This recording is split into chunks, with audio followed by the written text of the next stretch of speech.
A narcissist is not just someone who is vain or selfish. It is a much deeper and more damaging pattern of behavior. Narcissism is a personality style characterized by a profound lack of empathy. They are unable to genuinely feel or understand the emotions of other people. This is the most crucial element to grasp.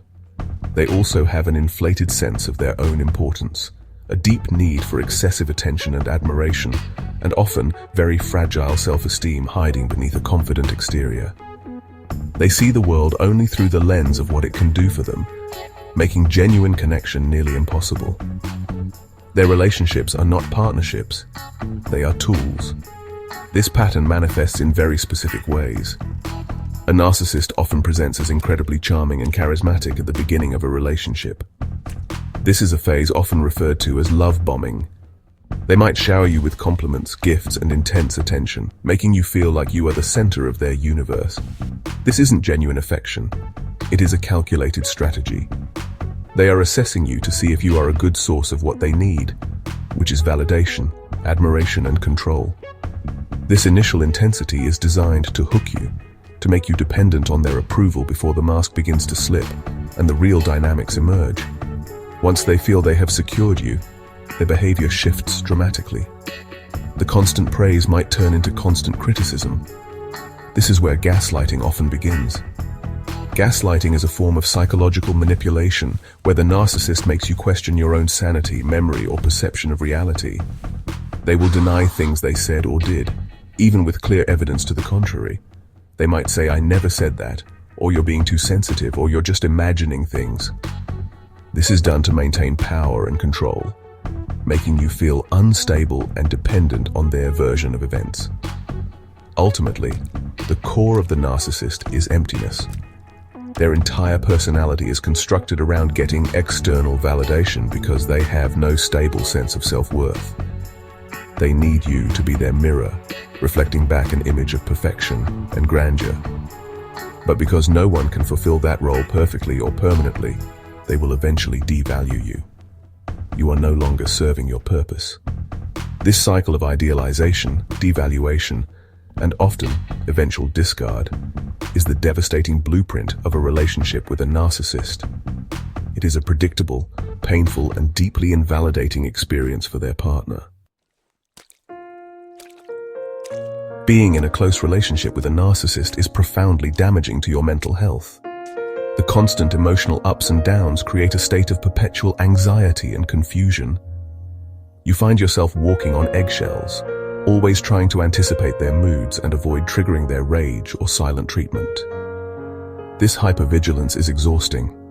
Your nervous system is in a constant state of high alert, which can lead to chronic stress, anxiety disorders, and even depression.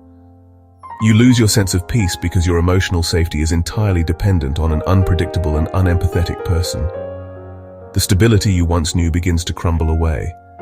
Intimacy, especially sexual intimacy, becomes a particularly fraught and confusing area. For a narcissist, sex is rarely about mutual connection or emotional closeness. It is often used as a tool for control, validation, or simple gratification. They may demand sex to feel powerful or withhold it as a form of punishment. After an intimate moment where you might feel vulnerable and connected, they can become cold and distant, leaving you feeling used and deeply alone. This disconnect between the physical act and the emotional aftermath is incredibly jarring. It teaches you that even in moments of supposed closeness, you are not truly seen or valued as a person. Consider this simple example. You try to share something you are proud of, like a promotion at work. Instead of celebrating with you, the narcissist might diminish your achievement. They could say, "That's nice, but my job is much more demanding," or they might change the subject entirely to talk about themselves. This behavior, repeated over time, chips away at your self-esteem. You start to believe that your accomplishments are insignificant. You stop sharing your good news because you learn to expect a dismissive or competitive reaction, slowly silencing your own voice and dimming your own light. Another common scenario involves simple disagreements. Let's say you express that your feelings were hurt by something they said. A healthy partner would listen and apologize. A narcissist will turn it around on you. They will engage in blame shifting, saying, "Well, I wouldn't have said that if you hadn't done this first," or you're the one who is too emotional. They refuse to take any responsibility for their actions. This relentless refusal to acknowledge your feelings makes you feel crazy. You begin to question if your emotions are valid, leading to a profound sense of isolation and emotional invalidation within the relationship.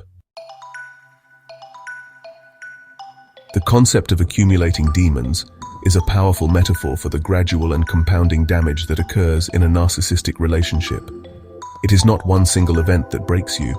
It is the thousands of small cuts over time. Each time you are gaslit, ignored, criticized, or devalued, a small piece of your self-worth is chipped away. These moments accumulate like heavy stones in a backpack. At first you can carry them, but over months or years the weight becomes unbearable. These demons are the voices of self-doubt, anxiety, and worthlessness that the narcissist has planted in your mind. This accumulation is insidious because it happens so slowly. In the beginning, you make excuses for their behavior. You might think, they're just having a bad day, or they don't really mean it.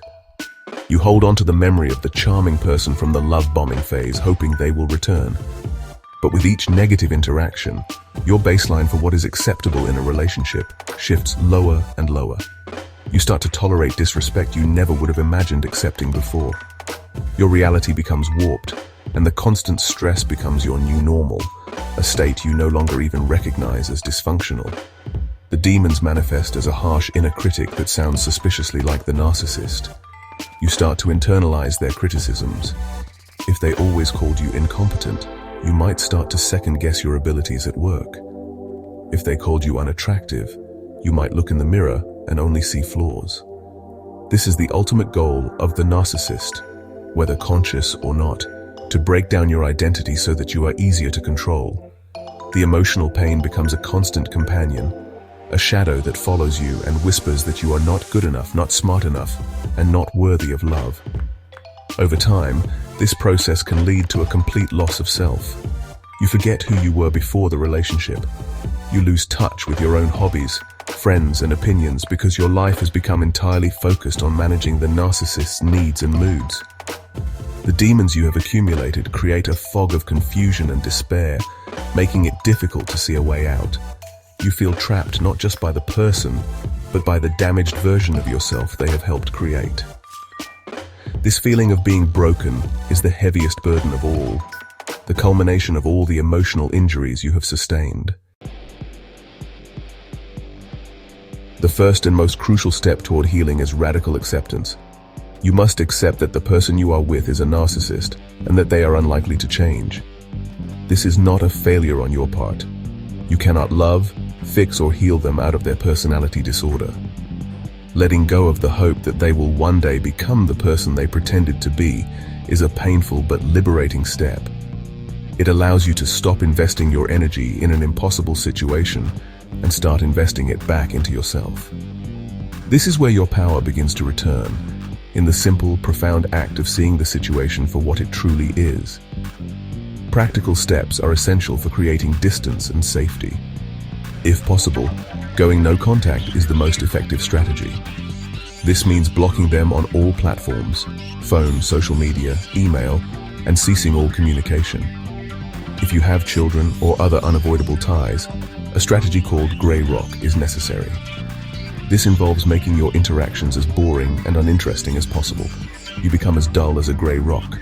You give short, factual answers and do not share any personal or emotional information. This starves the narcissist of the attention and reaction they crave, which often causes them to lose interest. Reconnecting with yourself is the heart of the healing journey. Start small. Revisit a hobby you once loved. Call a friend you have lost touch with. Listen to music that makes you feel strong. It is vital to start rebuilding your identity outside of the relationship. Journaling can be an incredibly powerful tool to process your feelings and rediscover your own voice. Write down your thoughts, your memories, and your hopes for the future. This practice helps you untangle your reality from the narcissist's distorted version and reaffirms that your experiences and feelings are valid and real.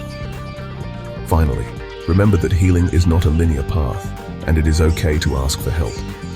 Seeking therapy from a professional who understands narcissistic abuse can be transformative. They can provide you with tools, validation, and a safe space to grieve and rebuild. Be patient and compassionate with yourself. You have survived a profound emotional ordeal.